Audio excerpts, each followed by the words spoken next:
চলো তোমাদের সাথে শেয়ার করি আজকে বার্থডের দিন আমি সন্ধ্যাবেলাটা কিভাবে কাটালাম আর কোথায় গেলাম, কি কি কিনলাম। তো আজকে একটা স্পেশাল দিন ছিল, সেই জন্য বড়মশাইকে নিয়ে চলে গেলাম একটা সারপ্রাইজ দিতে। সেই সারপ্রাইজটা এখনও পর্যন্ত বলিনি, কিন্তু জানি না কিভাবে ওনা ধরে ফেলেছে, মানে ও বুঝতে পেরেছে আমি ওকে কি দিতে পারি। সোজা চলে এসেছি টাইটান ওয়ার্ল্ডে। তো ইচ্ছা ছিল বড়মশাইকে একটা ভালো দেখে ঘড়ি দেব, তো সেই ইচ্ছাটা পূরণ করতেই ওকে নিয়ে এসেছি এখানে। তো অনেকগুলো ঘড়ি দেখার পর আমার একটা ঘড়ি পছন্দ হয়েছে, তো সেটাই আমি ওকে গিফট করেছি। এইটুকু জিনিস ও ঠিক একা কিনে নিতে পারতো, কিন্তু আমার ইচ্ছা ছিল আমি ওকে এই ঘড়িটা গিফট করব, যে আমাদের জন্য সারা বছরটা ভেবে যায়, সারা জীবন ভেবে যাবে। আর তার জন্য আমরা বছরে একটা দিন ভাবতে পারবো না, এটা আমার আর আমার ছেলেরই প্ল্যান ছিল।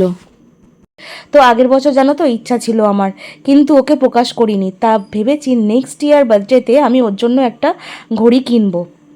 তো ও তো পুরো অবাকই হয়ে গেছে যে আমি টাইটান ওয়ার্ল্ডে ওকে নিয়ে আসবো। তো এখন 3টে ঘড়ি দেখার পরে তারপরে যেটা পছন্দ করেছে সেটা হলো এইটা, আর আমারও ভীষণ পছন্দ হয়েছে। তো আমি এইটা কিনে নিয়ে তারপরে বাড়ি গেছি। তো আবার দেখা হবে তোমাদের সাথে নেক্সট। ওকে, টাটা।